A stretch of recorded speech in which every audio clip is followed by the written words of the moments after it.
Le soleil se levait à peine sur les collines paisibles entourant Lyon, teintant le ciel de nuances douces d'orange et de rose. Claire Moreau, une jeune femme de 22 ans à l'allure déterminée, terminait son petit déjeuner dans la modeste maison qu'elle partageait avec son père Jacques. Le vieil homme, au regard doux et aux mains marquées par des années de travail acharné, était le jardinier en chef d'un immense domaine appartenant à une entreprise de renom. Chaque matin, depuis plus de 3 décennies, il quittait la maison à la même heure, outils en main et sourire discret aux lèvres. Claire admirait profondément son père. Depuis la mort prématurée de sa mère, alors qu'elle n'était encore qu'une enfant, elle avait grandi entre les rosiers et les oliviers, apprenant à distinguer les variétés d'arbres au toucher, à écouter le vent et à comprendre la patience que réclame la nature. Mais ce matin-là, rien ne laissait présager que l'équilibre de leur vie allait basculer. Peu avant 10 heures, alors qu'elle rangeait quelques affaires dans la cuisine, le téléphone sonna. Une voix haletante lui annonça que Jacques avait eu un accident en travaillant dans la serre principale du domaine. Sans réfléchir, Claire attrapa ses clés et fonça à l'adresse qu'elle connaissait si bien. À son arrivée, 2 employés l'attendaient à l'entrée. L'un d'eux lui expliqua, visiblement troublé, que Jacques s'était tombé d'un escabeau en voulant accrocher un système d'irrigation suspendu. Il avait violemment heurté le sol, sa jambe droite prise sous le poids du métal. Transporté d'urgence à l'hôpital, Jacques fut opéré pour une fracture complexe du fémur. Le médecin expliqua à Claire qu'il lui faudrait plusieurs mois de rééducation avant de pouvoir reprendre une activité physique. L'annonce la laissa sans voix. Elle jeta un regard inquiet vers son père, toujours endormi sous sédatif. Elle savait à quel point son travail était plus qu'un métier. C'était une raison de vivre. De retour chez elle, Claire se retrouva face à un dilemme qu'elle n'avait jamais envisagé. L'entretien du jardin n'était pas simplement une tâche esthétique. C'était un engagement quotidien, une orchestration minutieuse des cycles de la nature et des exigences de la direction. Abandonner ce travail signifierait risquer que d'autres prennent la relève, peut-être même sans le respect, ni le soin que Jacques y apportait depuis toujours. Elle repensa aux heures passées à ses côtés, aux conseils chuchotés entre 2 haies, aux sourires silencieux échangés sous les arbres. Le lendemain, Claire se présenta au domaine. Vêtue d'un pantalon de toile, de bottes solides et d'une veste empruntée à son père, elle passa la grille d'entrée sans savoir si elle serait autorisée à entrer. À sa grande surprise, le chef de la sécurité, un homme bourru du nom de Louis, la salua poliment et la laissa passer. Visiblement, la nouvelle de l'accident s'était répandue et beaucoup connaissaient Claire de vue. Elle n'était plus la fille du jardinier. Ce jour-là, elle devenait l'héritière silencieuse de son savoir-faire.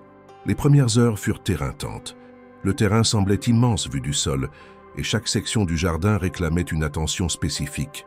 Claire passa la matinée à arroser les jeunes pousses, tailler les buissons et vérifier les systèmes d'arrosage automatique. À midi, épuisée, elle s'assit sur un banc de pierre, observant les parterres qu'elle venait de soigner. Malgré la fatigue, une forme de satisfaction l'envahit. Elle n'était pas à la hauteur de son père. Elle le savait. Mais elle pouvait au moins honorer ce qu'il avait construit. Elle reprit son poste l'après-midi, affrontant le soleil d'automne qui chauffait encore les pierres du domaine.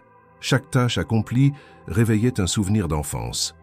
La façon dont Jacques parlait aux plantes comme à de vieilles amies, les secrets qu'il murmurait au pied des érables, et cette conviction inébranlable que chaque jardin possédait une âme.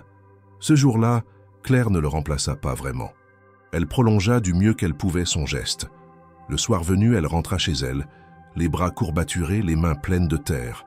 Jacques, bien qualité, la reçut avec un sourire ému. Elle lui raconta sa journée, et pour la première fois depuis son accident, ses yeux s'illuminèrent d'un éclat de fierté silencieuse. Claire comprit alors qu'elle n'avait pas seulement pris sa relève pour des raisons pratiques, mais parce qu'au fond d'elle, le jardin faisait aussi partie d'elle-même. Le destin capricieux et discret venait d'ouvrir une porte qu'elle n'avait jamais envisagée. Ce qu'elle croyait n'être qu'un simple acte de solidarité filiale allait l'entraîner bien plus loin qu'elle ne l'aurait imaginé. Et quelque part, derrière les murs élégants de ce domaine d'affaires, un regard s'apprêtait à se poser sur elle, changeant à jamais le cours de son existence. Le deuxième jour, Claire se leva avant l'aube, ses muscles endoloris lui rappelant les efforts fournis la veille. Elle se prépara en silence, ajustant ses vêtements de travail avec une minutie presque militaire. Le thermos de café fumant glissa dans son sac à dos, aux côtés d'un vieux carnet de notes rempli d'esquisses botaniques qu'elle utilisait autrefois pour dessiner les plantes préférées de son père. Le trajet jusqu'au domaine était court, mais cette fois, elle le fit à pied. Elle avait besoin de ce moment de calme pour rassembler ses pensées, faire taire les doutes qui s'insinuaient discrètement dans son esprit.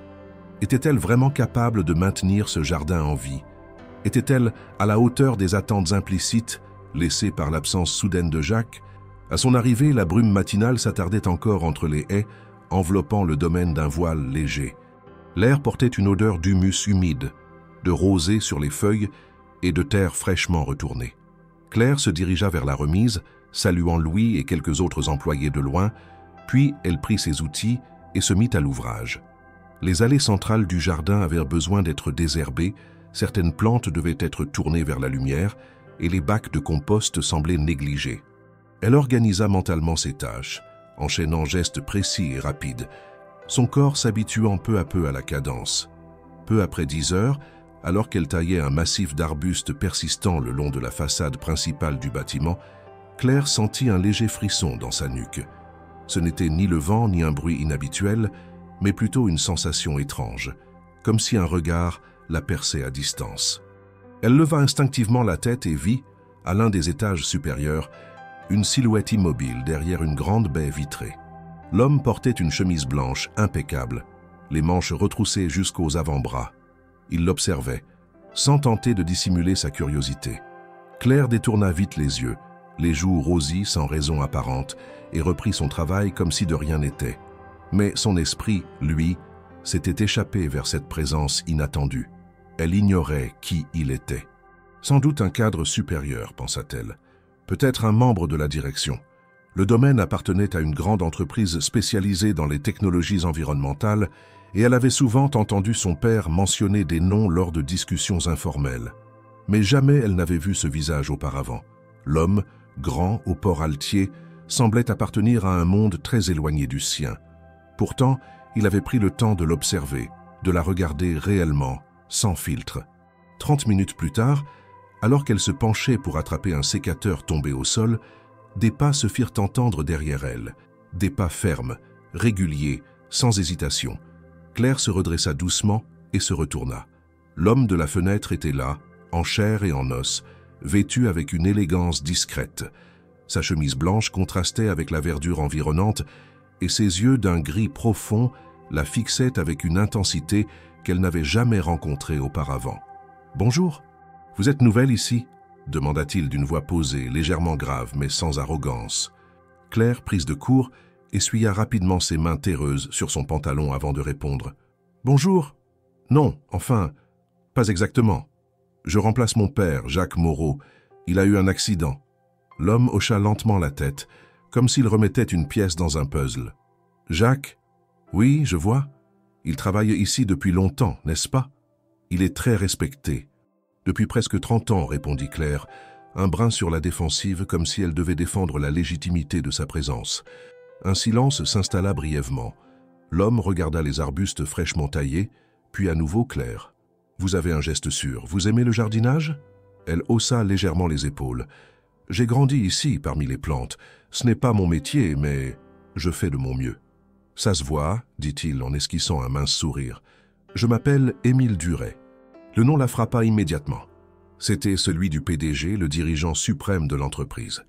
Elle l'avait déjà entendu dans la bouche de son père, toujours prononcé avec une pointe de distance respectueuse. Claire resta figée, ne sachant pas si elle devait s'excuser, s'incliner ou simplement faire comme si de rien n'était. « Claire Moreau, dit-elle finalement. Émile hocha la tête avec une courtoisie presque démodée. « Enchanté, Claire. Merci de prendre soin de cet endroit. Il fait partie de l'identité de cette maison, même si certains semblent l'oublier. » Il jeta un dernier coup d'œil aux arbustes, puis aux mains de Claire, rugueuses et tachées de vert, avant de tourner les talons.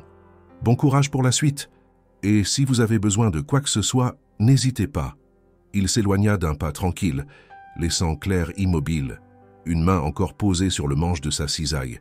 Elle resta là quelques instants, incapable de reprendre son travail immédiatement.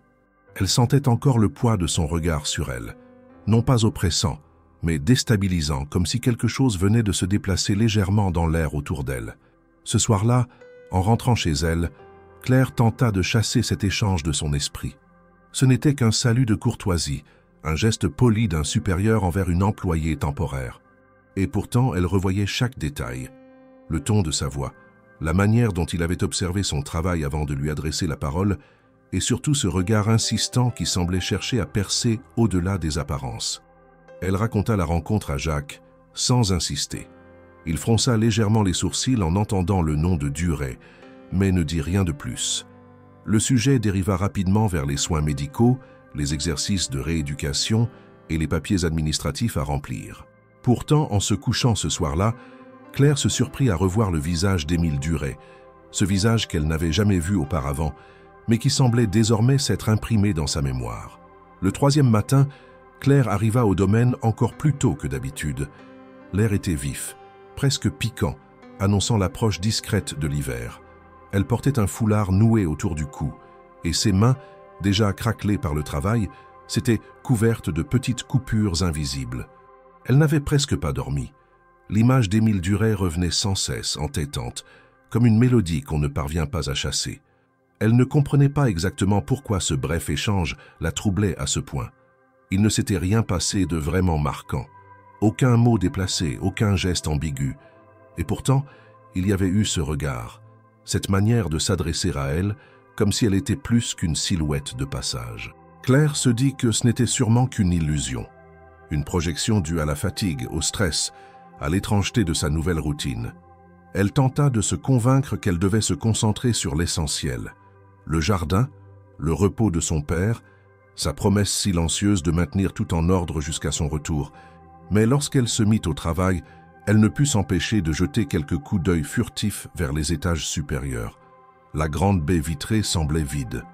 Aucun mouvement derrière les rideaux translucides. Elle poussa un soupir imperceptible et reprit la taille des rosiers d'automne. Leurs pétales fanés tombaient comme des souvenirs oubliés, se mêlant à la terre sombre. Vers midi, alors qu'elle se dirigeait vers l'arrière du bâtiment pour vérifier l'état des cultures aromatiques, elle entendit à nouveau ses pas, calmes, réguliers. Elle se redressa lentement, et il était là. Cette fois, Émile ne portait pas de chemise blanche, mais un manteau gris élégant jeté sur les épaules, comme un réflexe naturel. Il s'approcha sans hésiter, les mains dans les poches, et s'arrêta à une distance respectable. « Bonjour Claire, je vous dérange ?»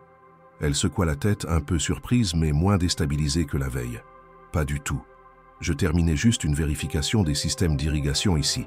Il faut ajuster les cycles, les températures commencent à baisser. » Il hocha la tête avec un intérêt sincère. « Vous avez une bonne intuition. Peu de gens ici se rendent compte de l'importance de ces détails. Ce jardin, c'est un organisme vivant. Trop souvent, on le traite comme un simple décor. » Claire s'autorisa un léger sourire, le regardant un instant dans les yeux. C'est exactement ce que disait mon père. Il ne supportait pas qu'on considère les plantes comme des meubles.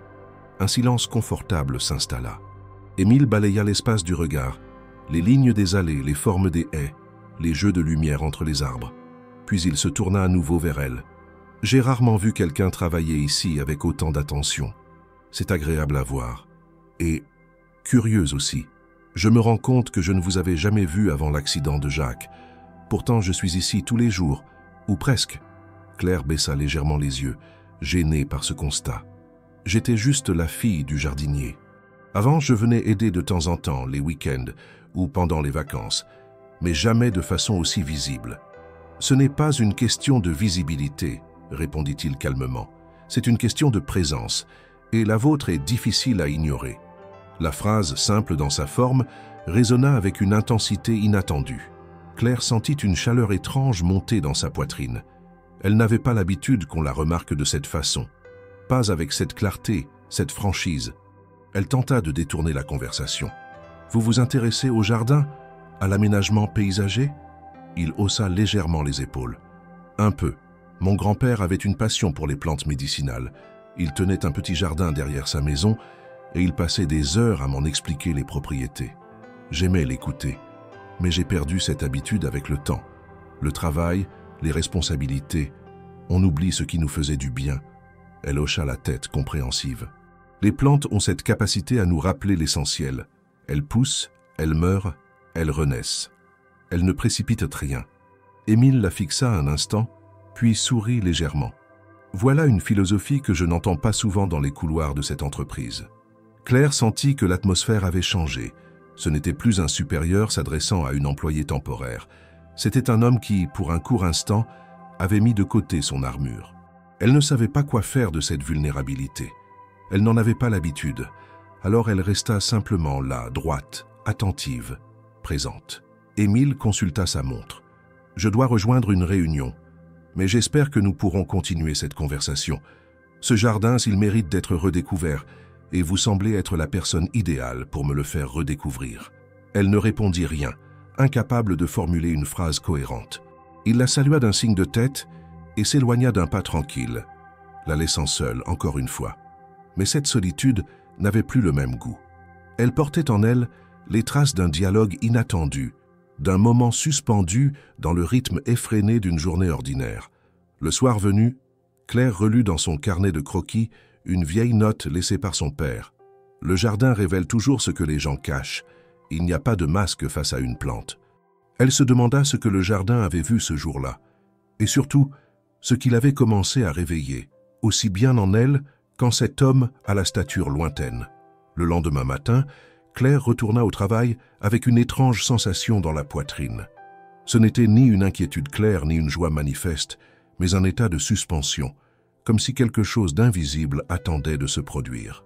Elle prit son petit déjeuner en silence, l'odeur du café semblant fade, les bruits habituels de la maison étouffés par ses pensées. Jacques, toujours contraint au repos, la regarda partir avec un œil inquiet, mais il ne dit rien. Il voyait bien que quelque chose l'occupait, quelque chose qu'elle-même ne savait pas encore nommer. Arrivée au domaine, Claire se jeta dans son travail avec une rigueur presque excessive. Elle passa la matinée à réorganiser le coin des plantes aromatiques, à nettoyer les jardinières, à tailler ce qui pouvait l'être avant l'arrivée du froid. Son corps était tendu, chaque geste trop contrôlé, comme pour occuper tout l'espace mental qui menaçait de dériver vers d'autres pensées. Elle avait espéré inconsciemment croiser à nouveau Émile. Elle l'avait cherché du regard près de la baie vitrée, puis dans les allées lorsqu'elle traversa les zones proches de l'administration. Mais il ne se montra pas. Les jours suivants, ce même silence persista. Émile semblait avoir disparu de la surface du domaine.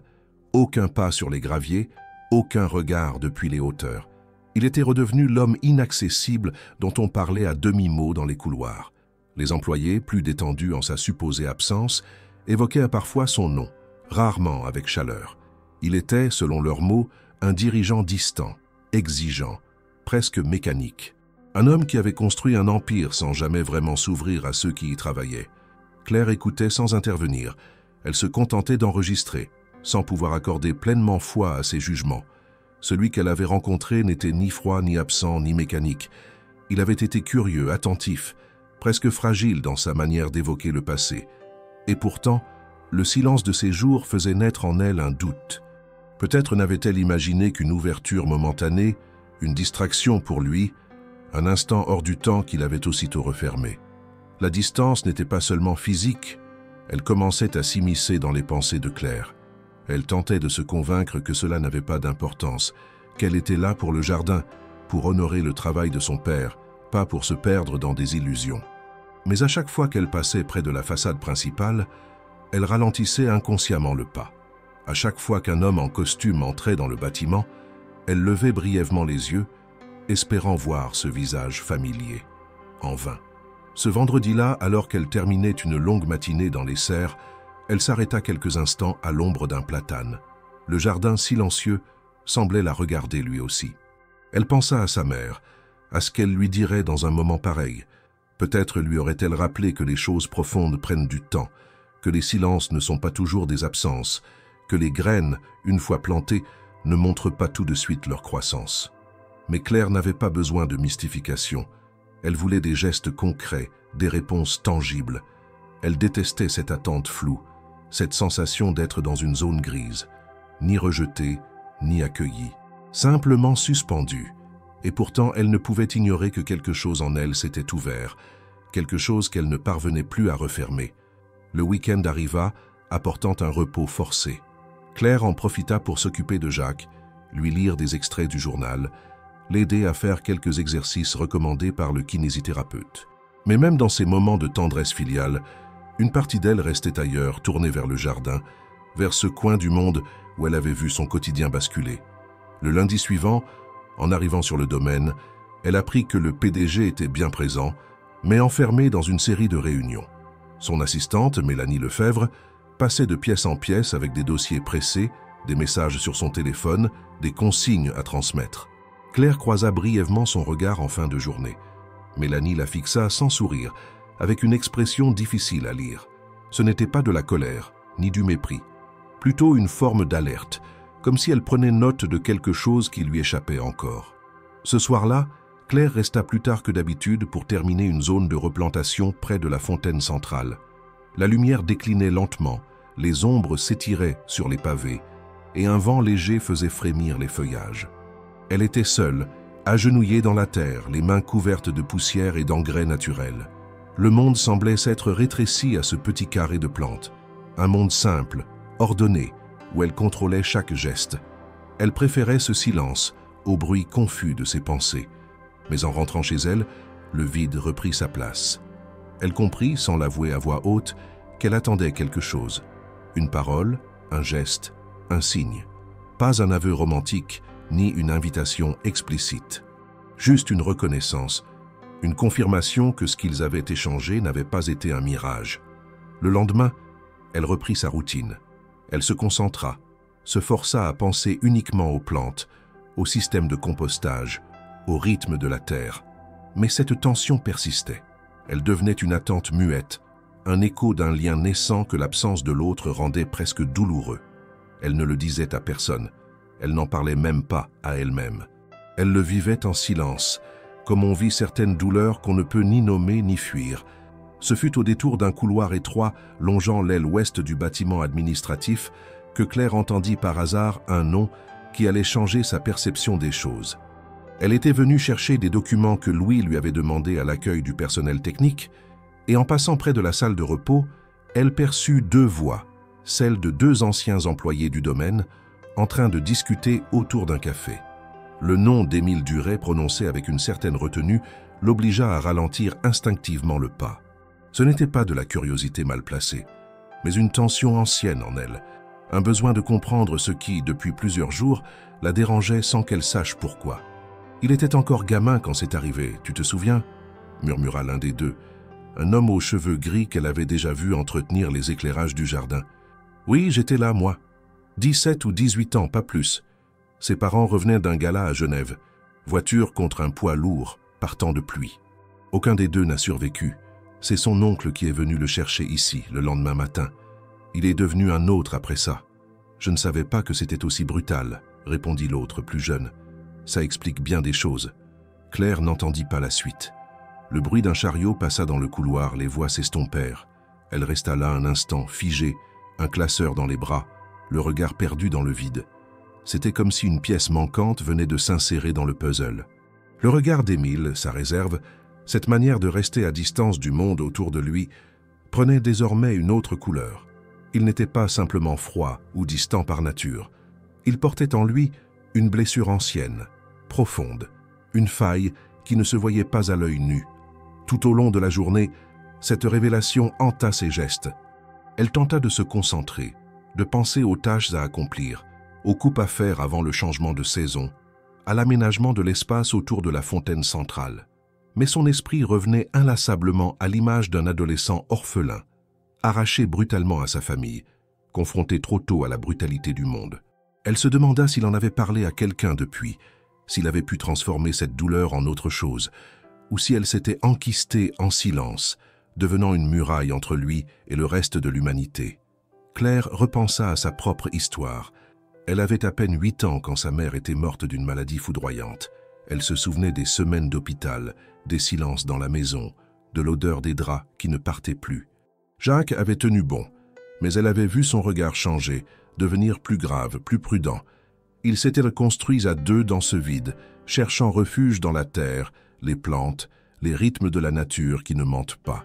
Ce lien silencieux qu'elle avait tissé avec son père, Elle comprenait maintenant qu'Émile peut-être ne l'avait jamais eue, ou du moins pas après la mort de ses parents.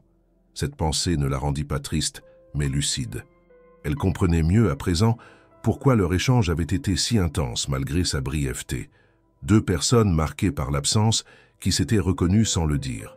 Il n'y avait rien de mystique là-dedans, rien de romancé, juste une reconnaissance, une lecture rapide de l'autre, rendue possible par une expérience partagée, même si jamais formulée. Le lendemain, Claire aborda Louis discrètement, en fin de journée, alors qu'ils rangeaient ensemble des outils. « Tu travailles ici depuis longtemps, n'est-ce pas ?»« 32 ans cette année, répondit-il sans détour. « Pourquoi cette question? Et tu connaissais les parents d'Émile ?» Le vieil homme la regarda un instant, puis essuya ses mains sur un chiffon. « Oui, des gens discrets, bienveillants. Le père était très impliqué dans les affaires de l'entreprise, mais il faisait toujours en sorte de rentrer tôt pour passer du temps avec sa famille. Quant à la mère, une femme d'une douceur rare. C'est elle qui avait fait installer le premier jardin du domaine. Elle voulait que son fils grandisse, entouré de beauté naturelle. « Et après leur mort ?» demanda Claire, la voix basse. Louis prit un moment avant de répondre. « Il a disparu pendant plusieurs mois. Internat privé à l'étranger, d'après ce qu'on disait. Puis il est revenu, plus adulte, plus froid. Il avait 18 ans, mais on aurait dit qu'il en avait 30. Depuis, il ne parle jamais de ce qui s'est passé. Il a pris la tête de l'entreprise à peine quelques années plus tard. Personne n'a vraiment osé lui poser de questions. » Claire remercia Louis d'un signe de tête et retourna à son travail. Le jardin, ce jour-là, lui parut différent. Chaque arbre, chaque banc, chaque pierre semblait imprégnée d'une mémoire silencieuse. Elle s'assit un moment près du massif de lavande, là où le parfum apaisant avait toujours eu un effet presque thérapeutique sur elle. Elle ne pensait pas à elle cette fois. Elle pensait à lui, à cet homme qu'elle avait croisé 2 ou 3 fois seulement, mais dont la solitude semblait crier à chaque recoin de ce domaine. Elle n'avait aucun projet, aucun plan. Elle ne cherchait pas à l'approcher ni à provoquer une rencontre. Mais désormais, elle ne pouvait plus le regarder comme avant. Il n'était plus seulement le PDG inaccessible. Il était un être humain cabossé, comme tant d'autres, dont les silences disaient beaucoup plus que les mots. Le soir venu, elle resta longtemps éveillée, écoutant les bruits de la maison, les respirations régulières de son père endormi dans la pièce voisine. Elle aurait aimé lui parler de ce qu'elle avait appris, mais quelque chose la retenait. Ce n'était pas encore le moment. Il fallait que ces fragments s'assemblent d'abord en elle, qu'elle comprenne ce que cela signifiait réellement. Elle n'avait aucune certitude, aucune attente, mais une vérité s'était imposée. La distance qu'elle ressentait n'était pas un rejet, c'était une protection. Et peut-être, si les circonstances le permettaient, elle pourrait un jour être la personne qui n'essaie pas de forcer les murs, mais qui attend simplement patiemment qu'une porte s'entr'ouvre d'elle-même. Depuis quelques jours, Claire avait remarqué chez Mélanie Lefebvre une attention subtile mais constante à son égard. Au début, elle ne lui avait accordé qu'un regard distrait. Cette assistante personnelle de Émile Duret circulait dans les couloirs de la société avec une aisance mesurée, des dossiers sous le bras, un casque d'écoute discret glissé dans l'oreille, comme un chef d'orchestre aux commandes invisibles. Mais très vite, Claire avait senti que ce calme apparent dissimulait quelque chose de différent. Une surveillance professionnelle masquée en inquiétude personnelle, une résistance impalpable mais tendue. Ce matin-là, Claire arriva au domaine un peu avant 8 heures.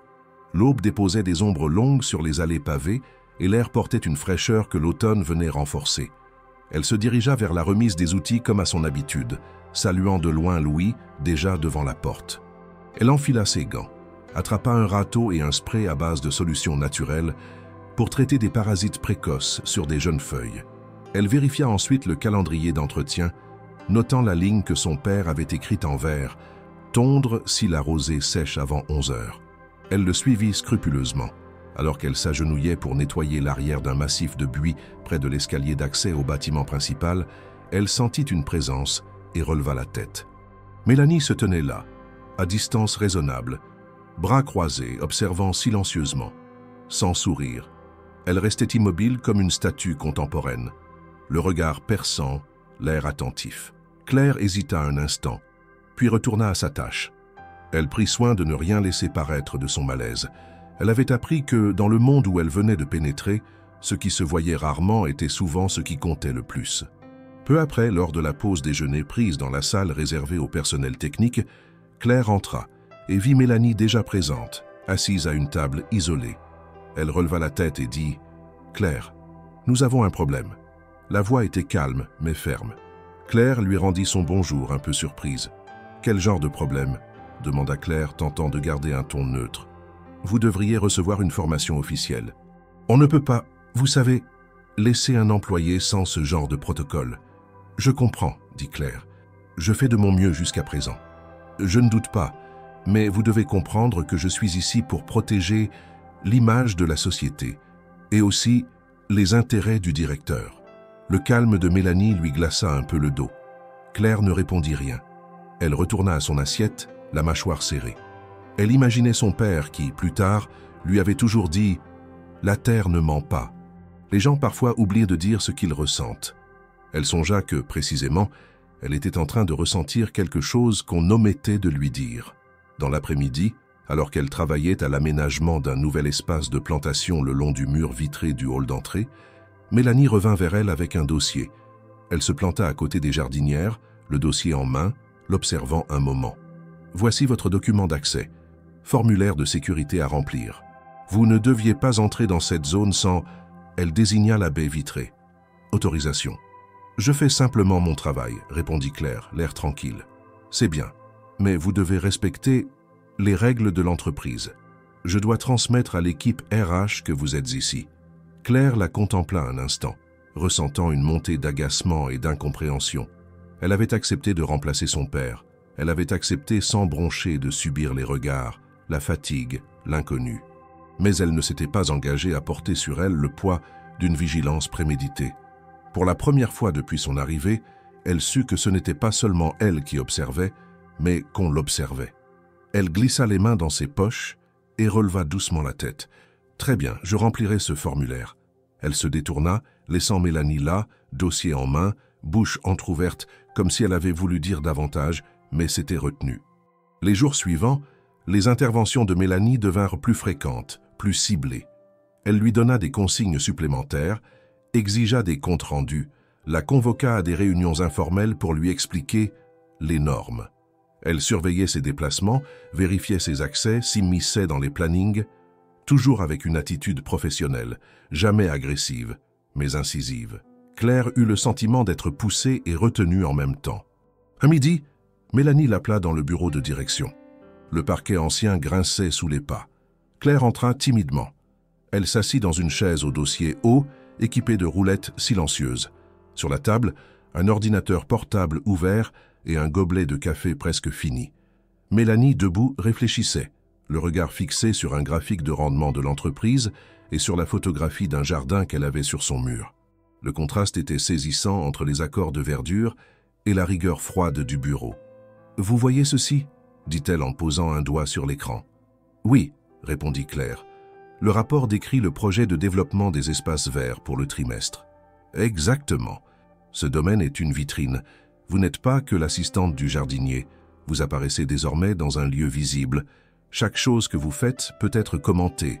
Vous devez vous comporter en conséquence. » La phrase tomba comme une pierre. Claire sourit légèrement, mais l'écho dans sa poitrine était plus lourd que ce qu'elle montra. Elle s'était mise en mouvement pour son père, pour honorer une promesse silencieuse, sans jamais avoir envisagé d'être jugée sous une nouvelle lumière. Elle réalisa que le jardin ne faisait plus seulement partie de la maison, mais de l'image publique d'une entreprise, et que sa présence, innocente au départ, devenait un signal. Elle inspira lentement. « Je comprends, » répondit-elle après un moment. « Bien. Et je compte sur vous pour faire preuve de discrétion et de professionnalisme. »« D'accord. » Mélanie acquiesça. « Très bien. Vous pouvez disposer. » Claire quitta la pièce en sentant ses épaules légèrement plus basses qu'à l'entrée. Elle reprit son travail à l'extérieur, mais l'air lui semblait plus dense. Les buis, les taupières, les allées, tout paraissait plus exposé. Le jardin qu'elle avait aimé pour sa simplicité se transformait peu à peu en scène, et elle, qui croyait agir dans l'ombre, se rendit compte qu'elle se trouvait sous des projecteurs invisibles. Ce soir-là, en rentrant chez elle, elle trouvait Jacques assis dans le salon, un livre ouvert sur les genoux, mais l'esprit ailleurs. Elle s'assit près de lui. Ils parlèrent peu.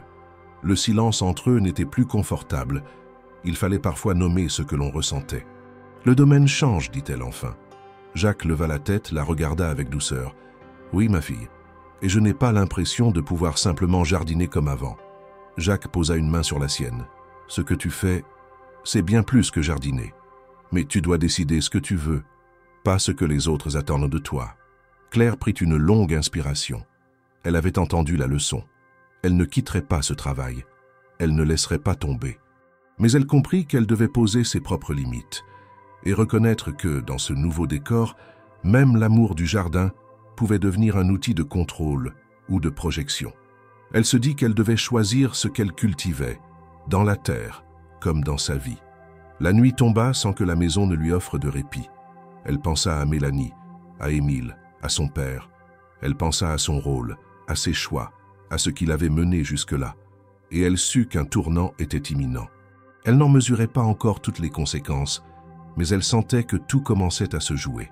Ce mardi matin, l'air avait un goût plus froid que les jours précédents et une légère brume couvrait les pelouses du domaine comme une respiration suspendue. Claire marchait d'un pas lent, moins énergique que d'habitude.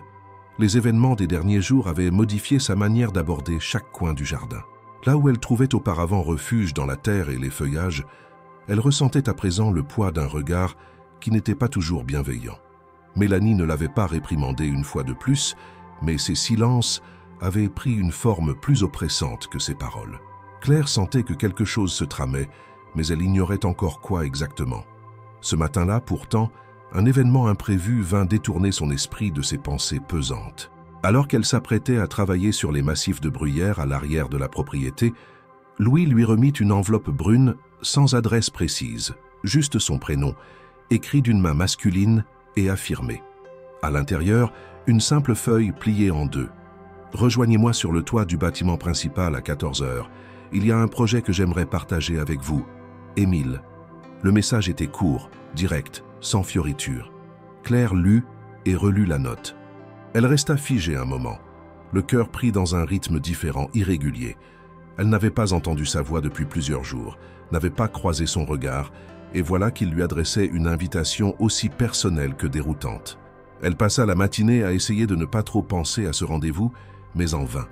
L'heure tournait comme un compte à rebours intérieur. À 13h45, elle se rendit au bâtiment principal, emprunta l'ascenseur avec une nervosité dissimulée et trouva sans difficulté l'accès au toit, où l'attendait une porte métallique. Elle l'ouvrit doucement. Ce qu'elle découvrit la surprit. Une grande terrasse nue recouverte de gravier fin, avec quelques bacs de culture posés ici et là, visiblement récents. Au centre, un plan étalé sur une table pliante. Émile s'y tenait, les manches relevées, les doigts tachés de terre. « Vous êtes venu. »« Merci, dit-il simplement, sans quitter des yeux le plan. » Claire s'approcha, le regard curieux. « Je n'avais jamais vu cet endroit. »« Peu de gens savent qu'il existe, » répondit Émile. « J'ai toujours voulu en faire un jardin vertical. Pas un simple décor, mais un véritable écosystème. Quelque chose de vivant qui respire. Jusqu'ici, je n'avais jamais trouvé la personne avec qui le construire. » Il marqua une pause, puis la regarda. « Je crois que cette personne, c'est vous. » Claire resta muette quelques secondes. Elle ne s'attendait pas à une déclaration si franche, ni à être impliquée dans un projet aussi personnel. Elle observa les plans, une structure modulaire, des espaces pour plantes aromatiques, médicinales, des grimpantes, des variétés résistantes au vent et au soleil.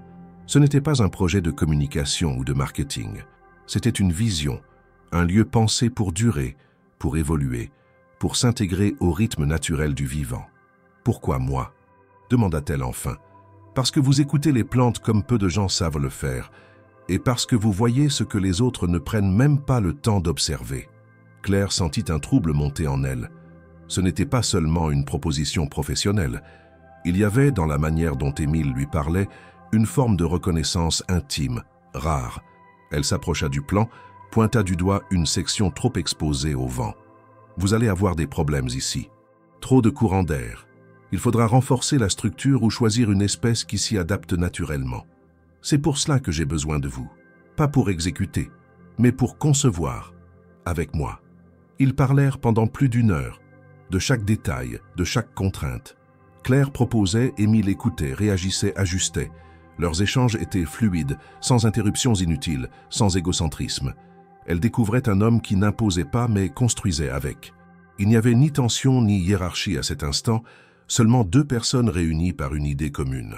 À un moment, alors qu'elle décrivait un agencement de plantes qui favoriserait la pollinisation croisée, Émile l'interrompit. « Vous parlez de ces choses comme si elles étaient vivantes. » Claire sourit. « Parce qu'elles le sont. » Il hocha lentement la tête. « C'est peut-être ce que j'ai oublié. » Le silence s'installa. Pas un silence vide, mais un moment suspendu, où le vent frais caressait leur visage, où la lumière adoucissait les contours de la ville en contrebas. Claire s'autorisa à le regarder autrement. Non plus comme un dirigeant inaccessible, mais comme un homme que la vie avait contraint à se fermer pour ne pas tomber. Elle vit dans ses yeux quelque chose de rare, une faille à peine masquée, une ouverture fragile qu'il n'offrait pas à tout le monde. Quand elle redescendit du toit, les mains encore pleines de terre, Claire se sentit différente. Elle ne savait pas exactement ce qui s'était joué là-haut, mais elle savait que ce n'était pas anodin. Ce n'était pas seulement un projet de jardin, c'était une possibilité. La possibilité de tisser peu à peu une relation fondée non pas sur les apparences, mais sur une confiance construite lentement, dans le réel, dans la matière, dans l'engagement partagé. Ce soir-là, elle ne parla pas de cette rencontre à Jacques, non par secret, mais parce que certaines choses doivent d'abord s'ancrer en silence avant d'être dites. Elle passa du temps à relire ses anciens croquis, à annoter les plans, à rêver d'un espace suspendu où les plantes grandiraient à leur rythme, portées par un soin quotidien et une attention sincère. Et sans s'en rendre compte, elle commença à attendre le lendemain. Non plus par incertitude ou inquiétude, mais avec une forme d'élan nouveau. Un début discret mais réel. Une graine plantée là-haut, sur un toit, entre deux mondes que rien ne semblait réunir, mais qui venaient de s'effleurer pour la première fois. Les jours suivants furent marqués par une nouvelle dynamique. Claire se rendait au travail avec une concentration différente. Elle se levait plus tôt, arrivait avant tout le monde, passait par les serres pour s'assurer que les graines destinées au jardin du toit germaient correctement et montait régulièrement sur la terrasse pour suivre l'avancement des bacs qu'Émile avait fait installer par une petite équipe de techniciens. Il n'y avait plus de hasard dans leur rencontre. Ils se retrouvaient à presque chaque jour en début d'après-midi, quelques minutes seulement parfois, mais ces échanges prenaient une valeur particulière. Ils parlaient peu d'eux-mêmes, toujours autour des plantes, de la structure, des méthodes, mais tout dans leur manière d'être l'un avec l'autre révélait un rapprochement progressif, calme, sans geste déplacé, mais chargé de sens. Pourtant, Claire sentit rapidement que cette proximité n'échappait pas au regard. Mélanie, qui jusque-là se contentait de restrictions indirectes et de rappels protocolaires, devint plus incisive. Elle apparaissait à l'improviste aux abords de la terrasse, consultait des documents techniques qu'elle n'avait jamais touchés auparavant, questionnait les autres employés sur la présence de Claire dans des zones jugées sensibles. Un jour, alors que Claire redescendait par l'escalier de service après avoir déposé des pots sur la terrasse, elle la croisa sur le palier. Mélanie la toisa sans un mot, comme si elle venait de confirmer quelque chose qu'elle soupçonnait depuis longtemps. Le vendredi matin, Claire fut convoquée par la direction des ressources humaines. Elle reçut un mail officiel l'informant qu'elle était temporairement suspendue de ses fonctions dans l'attente d'une analyse administrative. La raison invoquée, non-respect des consignes de sécurité et présence non autorisée dans des espaces à accès restreint. Le message était clair, froid, sans équivoque. Elle resta figée devant l'écran pendant plusieurs secondes, incapable de comprendre comment tout avait pu basculer aussi rapidement. Elle se rendit immédiatement à la réception pour demander des explications. On lui répondit qu'elle devait attendre la fin de l'analyse interne. Personne ne souhaitait en dire plus. Elle tenta de contacter Émile, mais il était, selon son bureau, en déplacement pour des rendez-vous extérieurs. L'angoisse monta d'un cran. Elle se retrouva à errer dans les jardins qu'elle entretenait chaque jour, comme une visiteuse soudainement étrangère à ce lieu familier. Elle aperçut Louis, qui, voyant son visage, comprit immédiatement que quelque chose n'allait pas. Elle lui raconta brièvement la situation. Il fronça les sourcils, l'air tendu. « Ce n'est pas une erreur administrative. Quelqu'un a voulu te faire tomber. » Claire n'eut pas besoin de poser de questions. Elle savait déjà qui. Le nom de Mélanie se forma silencieusement dans son esprit, avec un goût amer. Elle comprit qu'elle avait déclenché un mécanisme plus grand qu'elle, un jeu d'influence où ses gestes, pourtant sincères, avaient été interprétés comme des mouvements déplacés dans une hiérarchie invisible. Elle n'était plus seulement la fille du jardinier. Elle était devenue une variable imprévue, une perturbation dans un équilibre que d'autres croyaient contrôlé. De retour chez elle, elle annonça la nouvelle à Jacques. Il écouta en silence, la bouche fermée, les yeux clairs plongés dans les siens. « Ce n'est pas ton monde, Claire. Ce n'est pas là que tu dois t'enraciner. »« Je croyais que je pouvais, » répondit-elle, la voix basse. « Tu le peux, mais pas si cela te détruit. Pas si chaque chose que tu fais est surveillée, déformée, attaquée. Le jardin est un lieu de paix, pas une scène de théâtre. Tu ne peux pas te battre contre des murs invisibles. » Elle se leva, fit quelques pas dans le salon, puis s'arrêta devant la fenêtre. Dehors, les feuilles mortes tournaient lentement dans l'air, poussées par le vent. Elle se sentait vide, trahie, injustement traitée. Elle n'avait enfreint aucune règle avec l'intention de nuire. Elle avait travaillé, donné de son énergie, de son temps, de sa passion. Et au lieu d'être reconnue, elle avait été écartée. Pendant tout le week-end, elle évita de regarder son téléphone. Elle ne reçut aucun message. Pas de mots d'Émile, pas d'explication, pas de soutien, pas même un signe. Elle avait cru percevoir en lui une complicité sincère, mais l'absence de réaction confirmait ses pires craintes. Peut-être avait-il choisi de ne pas s'impliquer. Peut-être était-il resté dans le rôle confortable de celui qui regarde de loin, mais ne prend pas parti. Le lundi suivant, elle reçut une lettre officielle par courrier. Sa suspension était prolongée le temps d'un audit plus approfondi. Elle n'était pas licenciée, mais il lui était expressément demandé de ne pas revenir sur les lieux jusqu'à nouvel ordre. À la lecture des mots, quelque chose se brisa en elle. Une colère froide remonta de sa poitrine jusqu'à sa gorge. Ce n'était pas seulement une décision administrative, c'était une injustice, une trahison. Elle avait cru, naïvement, que son travail parlerait pour elle. Elle avait cru que l'honnêteté suffisait. Elle passa la journée à marcher dans les bois derrière la maison. Elle évitait le regard de son père. Elle ne voulait pas qu'il voie les larmes silencieuses qui coulaient parfois sans qu'elle s'en rende compte. Elle pensait à tout ce qu'elle avait planté là-bas, à ces rangées d'herbes aromatiques, à ces pousses délicates qu'elle avait vues naître. Elle pensait au jardin du toit, à cette idée qui les avait brièvement réunis, et elle se demandait si tout cela n'avait été qu'un jeu cruel dont elle ne maîtrisait aucune des règles.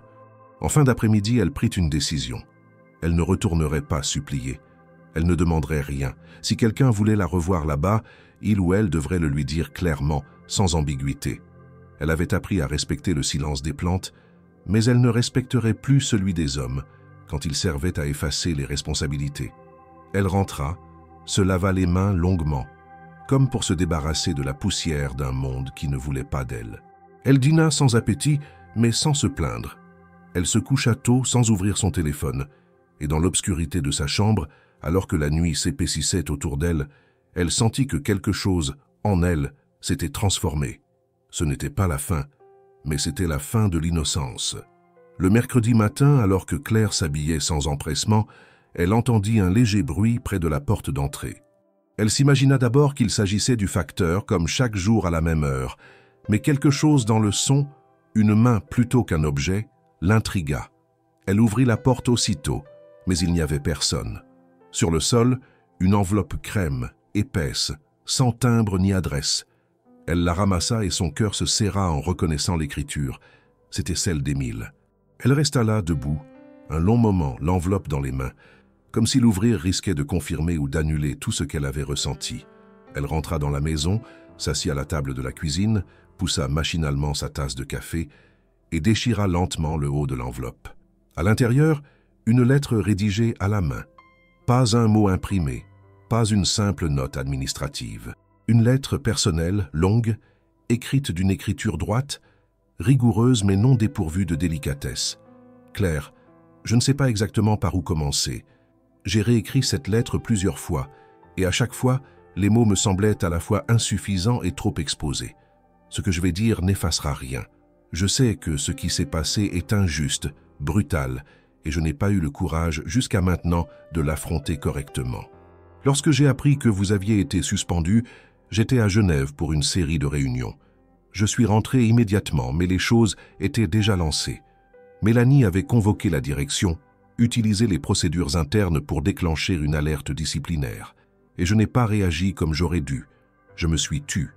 Ce silence, je le porte comme une faute. Je ne l'ai pas fait par désintérêt. Je ne l'ai pas fait par peur du scandale ou pour protéger mon image. Je l'ai fait parce que je suis lâche face à certaines émotions. Parce que dès que quelque chose me touche vraiment, je me retire. C'est un réflexe ancien. Un mécanisme de survie que je traîne depuis l'adolescence. Je n'ai jamais parlé de mes parents à personne ici. Pas parce que je voulais entretenir un mystère, mais parce que je ne voulais pas revivre cette nuit, ces cris, cet appel que je n'ai jamais passé. Quand ils sont morts, je me suis figé. J'ai grandi sans laisser entrer personne. Jusqu'à ce que je vous voie, là, accroupi près d'un massif, concentré sur une plante comme si elle était le centre de votre monde. Et quelque chose en moi s'est déplacé. Je vous ai observé, pas pour vous surveiller, pour essayer de comprendre ce que je voyais, une forme d'attention que j'avais oubliée, une simplicité qui m'était devenue étrangère. Vous ne cherchiez pas à impressionner, à séduire, à gagner quelque chose. Vous étiez juste là, entière, honnête. Et cela m'a frappé avec une force que je n'ai pas su gérer. Je regrette ce qui vous est arrivé. Je le regrette profondément. Je n'ai pas les mots pour exprimer ce que j'ai ressenti en lisant les rapports, en voyant les conséquences de mon inertie. Mais je ne vous écris pas pour m'excuser, même si je le dois. Je vous écris pour vous dire que vous m'avez obligé à me regarder en face, à remettre en question des années d'évitement. Vous avez changé quelque chose en moi, Claire. Pas par des mots, mais par votre présence, votre manière d'être. Je ne sais pas ce que vous attendez, ni même si vous attendez encore quelque chose. Mais je ne pouvais pas laisser ce silence entre nous continuer à vous blesser. Si vous ne voulez plus jamais entendre parler de moi, je comprendrai. Si vous avez besoin de distance, je la respecterai. Mais si, un jour, vous voulez parler, construire, même lentement, je serai là, Émile. Claire relut la lettre plusieurs fois sans pouvoir empêcher ses mains de trembler. Il n'y avait pas de grand effet dramatique dans ces mots, pas de promesses irréalistes, pas d'aveux romantiques fabriqués, juste une vérité écrite avec sincérité. Elle sentit la tension dans son corps se relâcher par vagues. Elle se leva, marcha dans la pièce, revint à la table, relut encore. Ce n'était pas une lettre d'amour au sens habituel.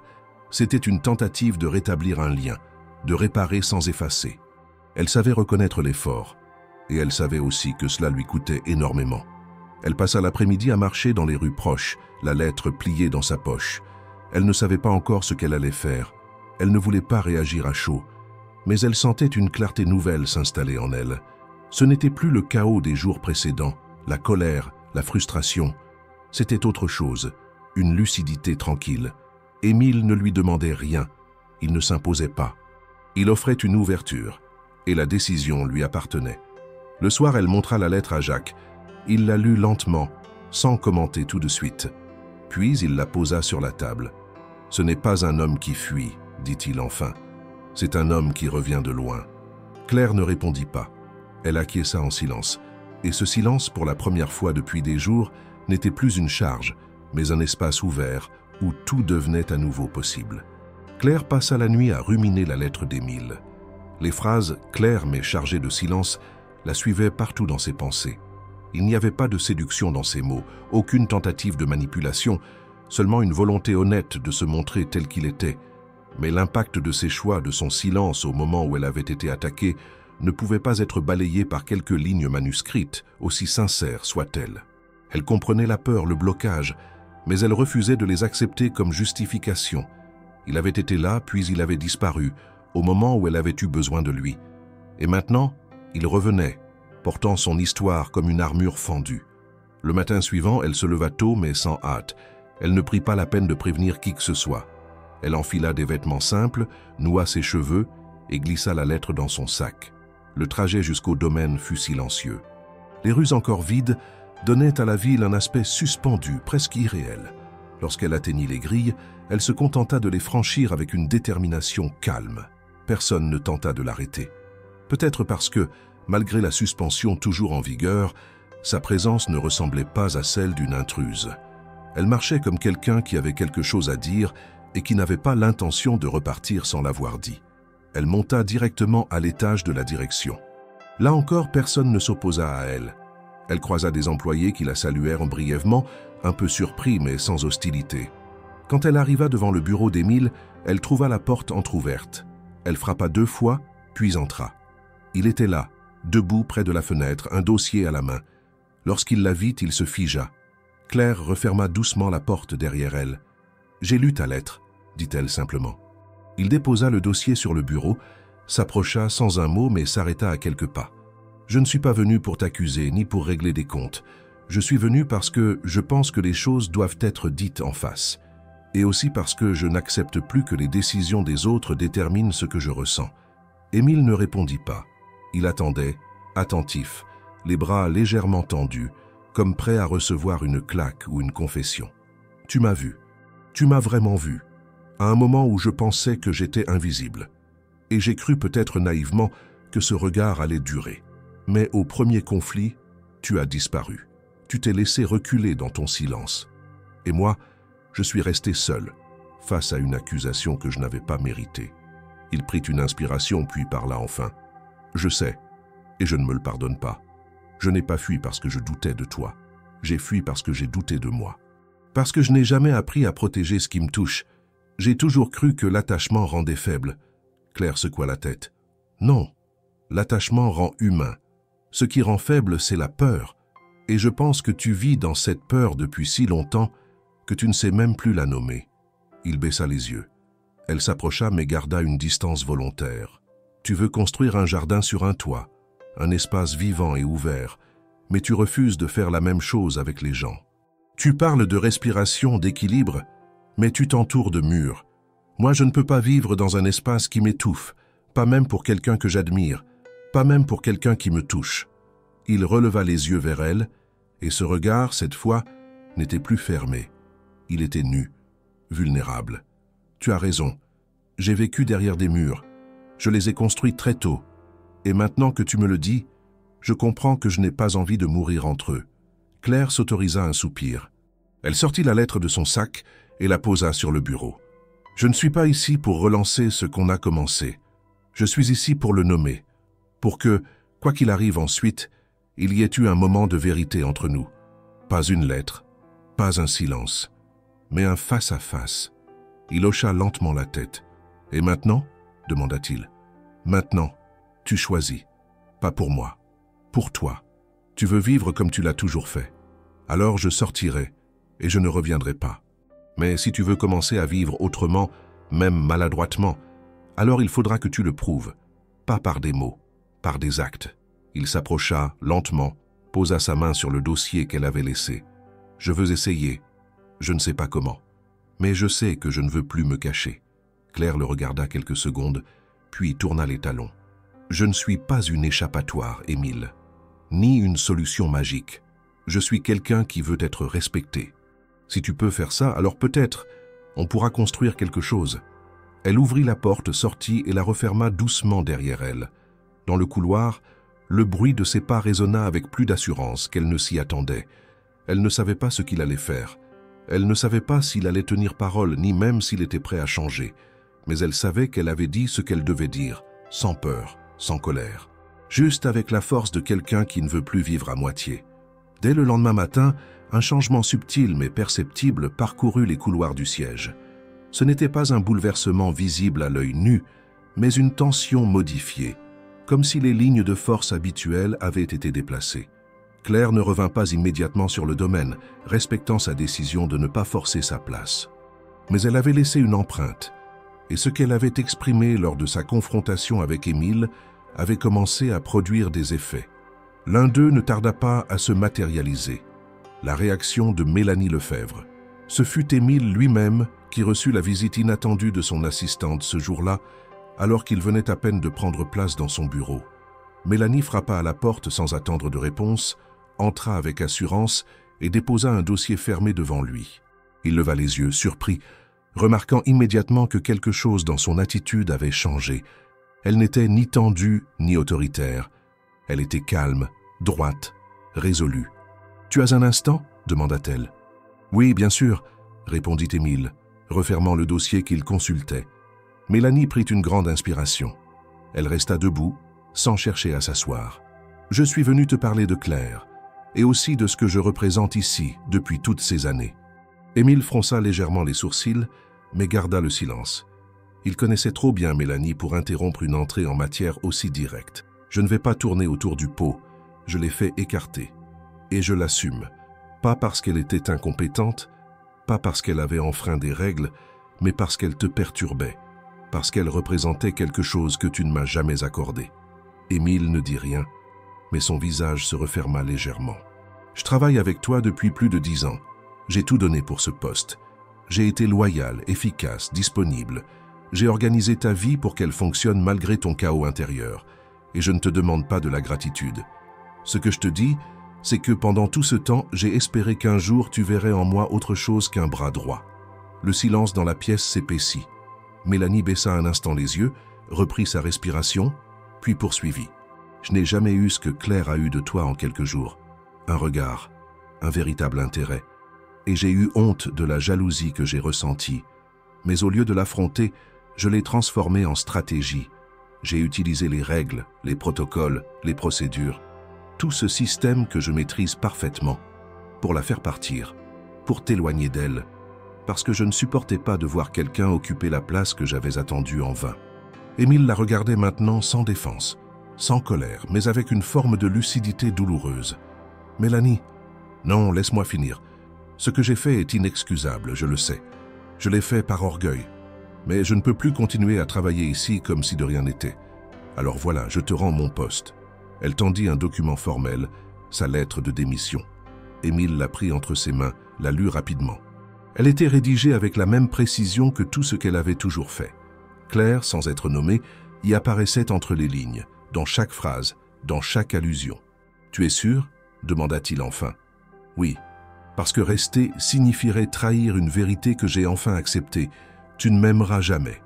Et maintenant que je le sais, je peux partir sans haine, sans honte, juste avec ce qui me reste, la liberté. » Elle se retourna, fit quelques pas vers la porte, puis s'arrêta. « J'espère que tu sauras construire quelque chose avec elle, pas parce que je t'en veux, mais parce qu'elle est la première à t'avoir vraiment touché. Et tu as besoin de ça, même si tu mets encore du temps à le comprendre. » Elle sortit, laissant derrière elle une pièce silencieuse et un homme seul face à une perte qu'il n'avait pas anticipée. Émile resta assis longtemps, relisant les mots de cette lettre, repassant les phrases de Mélanie dans sa tête. Il savait qu'elle avait dit vrai. Il savait aussi qu'elle n'était pas mauvaise, seulement blessée, trop longtemps restée dans l'ombre, dans l'attente silencieuse de quelque chose qui ne viendrait jamais. Dans l'après-midi, la nouvelle de sa démission circula dans les couloirs. Certains furent choqués, d'autres intrigués. Mélanie avait toujours semblé indéboulonnable. Mais ceux qui avaient observé attentivement ces dernières semaines comprirent que quelque chose de profond avait basculé. Claire, de son côté, reçut l'information par un message indirect de Louis. Il lui écrivit simplement « Mélanie est partie, elle a quitté l'entreprise ce matin, elle t'a mentionné, pas de la façon que tu crois. » Claire lut ces mots sans satisfaction, sans triomphe. Ce départ ne la réjouissait pas. Il révélait juste à quel point les tensions invisibles avaient été lourdes à porter. Elle ne ressentait ni revanche, ni soulagement. Juste un étrange mélange de reconnaissance et de fatigue. Le soir venu, Émile sortit du siège après les heures de bureau. Il ne retourna pas directement chez lui. Il marcha longtemps dans les rues, sans direction précise. Il pensa à Mélanie, à tout ce qu'elle avait donné, à tout ce qu'il n'avait jamais pu lui offrir. Il pensa à Claire, à sa voix ferme, à sa franchise, à sa force tranquille. Et il comprit que pour avancer, il allait devoir faire des choix plus clairs, des choix qu'il avait toujours différés. Il rentra tard, s'assit seul dans son salon, éteignit son téléphone et resta là à fixer le vide devant lui. Ce n'était pas une soirée de regret, c'était une soirée de conscience. Une nuit où tout s'écrivait autrement, où les équilibres anciens tombaient et où il lui appartenait désormais d'en construire de nouveaux, ou de rester figé. Mais cette fois, il savait que l'immobilité avait un prix, et qu'il ne voulait plus le payer. Une semaine s'écoula après le départ de Mélanie. Le domaine retrouva peu à peu un rythme plus fluide, délesté d'une tension que peu osaient nommer, mais que tous semblaient ressentir. Les employés ne parlaient pas ouvertement de ce changement, mais dans les gestes, dans les attitudes, quelque chose avait évolué. Les directives venaient désormais directement d'Émile ou de son nouveau coordinateur temporaire. Moins d'intermédiaires, plus de clarté. Une nouvelle forme d'organisation se dessinait, plus simple, moins verrouillée. Claire, de son côté, continuait de garder ses distances. Elle n'était pas retournée au domaine, mais elle restait en contact avec Louis, qui lui faisait part, de façon informelle, des évolutions. Elle passait son temps entre le potager familial, quelques commandes de particuliers qu'elle avait acceptées pour s'occuper l'esprit, et la préparation d'un petit projet personnel qu'elle nourrissait depuis longtemps. Créer un atelier de formation pour les enfants sur la relation aux plantes. Rien de grand, rien d'ambitieux, juste un espace de transmission, de partage, une idée encore floue, mais qui la faisait se sentir utile malgré tout. Ce fut un mardi après-midi, alors qu'elle revenait d'un rendez-vous avec une pépinière locale, qu'elle trouva une enveloppe dans sa boîte aux lettres. Cette fois, pas de lettre manuscrite, mais une convocation officielle. Émile l'invitait à une réunion à la direction de l'entreprise pour discuter d'une proposition concrète. Elle hésita. Elle l'a relut plusieurs fois. Il n'y avait aucune pression dans le ton du courrier. C'était une ouverture. Elle décida d'y aller sans anticiper ce qui l'attendait. Lorsqu'elle arriva, elle fut accueillie non pas par un assistant ou un membre du personnel, mais par Émile lui-même qui l'attendait à l'entrée.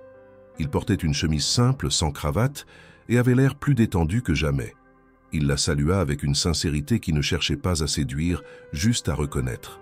Il la guida jusqu'à une salle de réunion où les plans du jardin du toit étaient étalés, accompagnés de documents administratifs. « Je vais être direct », dit-il, après qu'ils se furent assis. « Je veux que tu reviennes, pas comme intérimaire, pas comme aide jardinière. Je veux que tu prennes en charge l'ensemble du projet de développement durable du domaine. Espace vert, agriculture urbaine, pédagogie environnementale. Ce que tu avais commencé ici mérite d'exister à plus grande échelle. Et je ne vois personne d'autre pour le faire. » Claire resta silencieuse un moment. Elle feuilleta les documents. Le poste proposé était réel, structuré, avec des moyens, une équipe, un budget. Il ne s'agissait pas d'un geste symbolique, ni d'un rattrapage superficiel. C'était une vraie mission, avec une vision. Elle releva les yeux vers lui. « Je ne reviendrai pas sans condition, » dit-elle. Émile acquiesça aussitôt.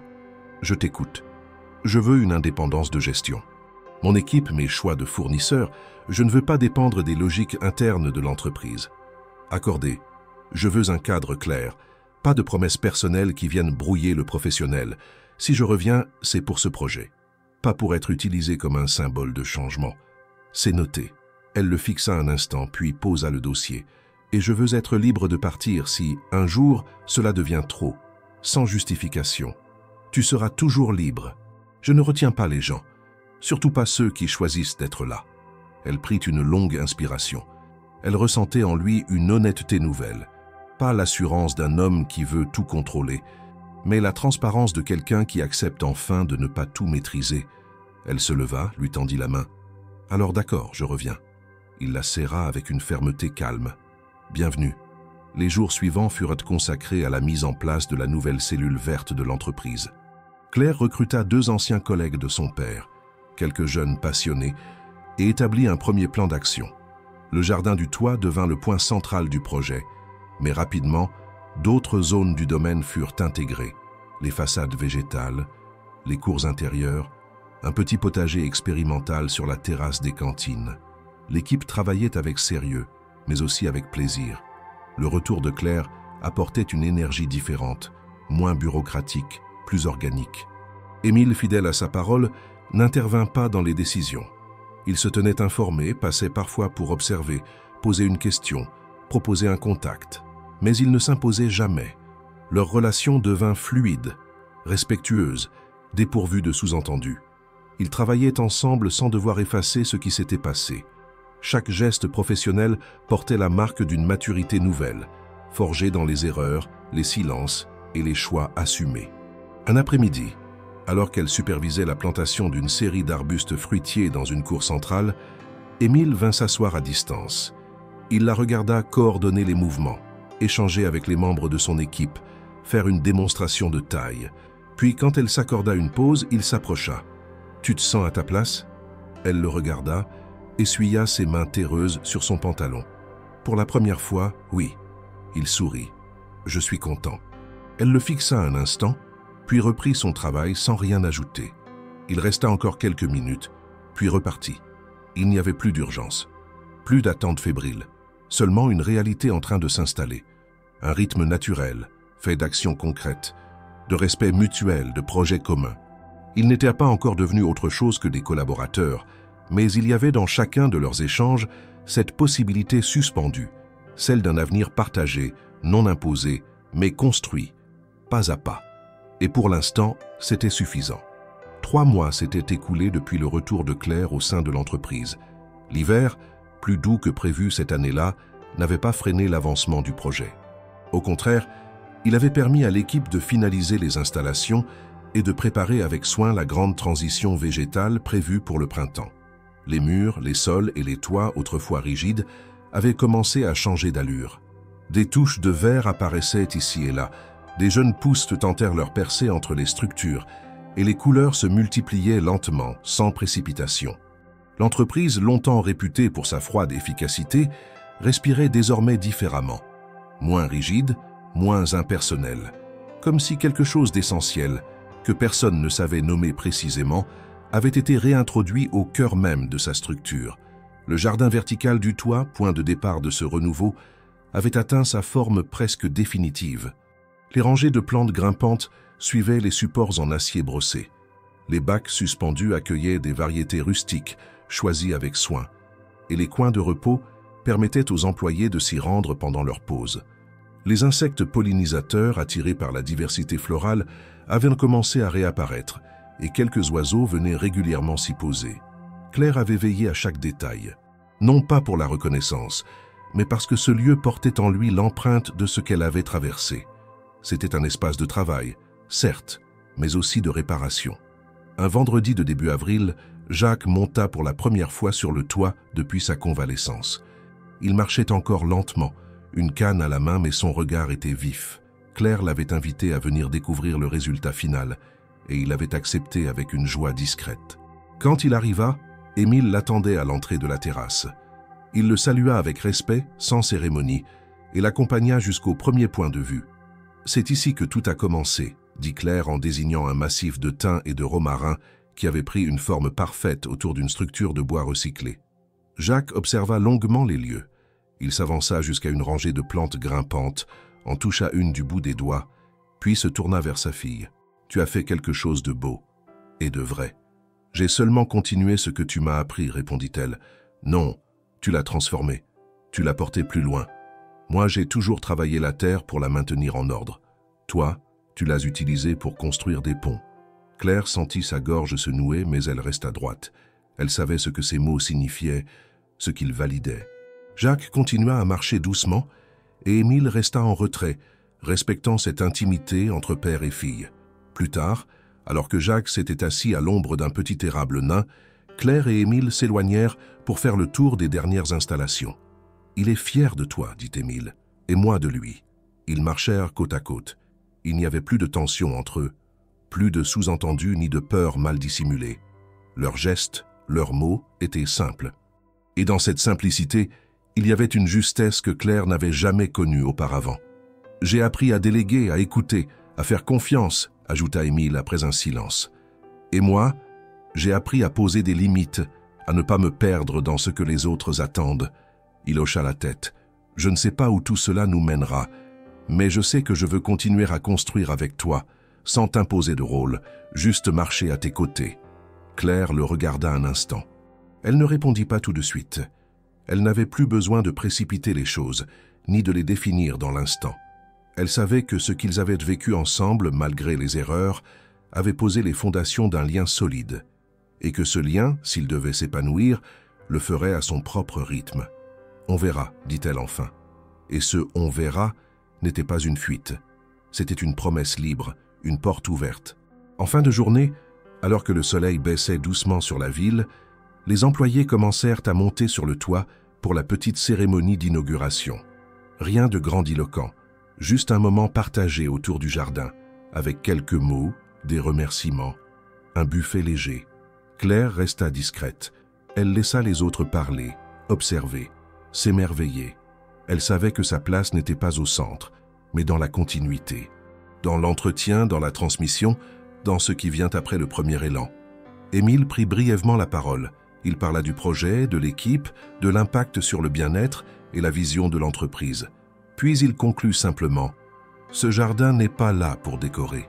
Il est là pour nous rappeler que tout peut être repensé, rééquilibré, régénéré, à condition qu'on y mette du soin. À la fin de la cérémonie, alors que les invités quittaient progressivement la terrasse, Claire s'assit près d'un bac de fraises en fleurs. Elle observa les feuilles, les tiges, les premières promesses de fruits. Jacques vint s'asseoir près d'elle. « Tu crois que ça va durer » demanda-t-il en regardant le jardin. « Rien ne dure sans entretien » répondit-elle, « mais ce qui a été bien planté résiste mieux. » Il sourit. « Et vous deux » Claire ne répondit pas tout de suite. Elle regarda Émile au loin, qui discutait avec un jeune employé. Puis elle tourna les yeux vers le ciel, où quelques nuages effilés glissaient sans bruit. « On apprend » répondit-elle. « On avance, pas à pas. » Et ce fut suffisant. Elle savait que l'amour ne se proclamait pas, qu'il se prouvait dans la continuité, dans la patience, dans la capacité à se relever ensemble. Et ce qu'elle avait avec Émile désormais n'était pas une illusion, ni une fuite, ni une compensation. C'était une relation en germination, un lien basé non sur le besoin mais sur la reconnaissance. Alors qu'elle se levait pour aller arroser une rangée d'herbes aromatiques, elle sentit pour la première fois depuis longtemps que quelque chose en elle s'était apaisé. Ce n'était pas un final heureux à la manière des histoires parfaites. C'était mieux que ça, un début solide, enraciné, libre.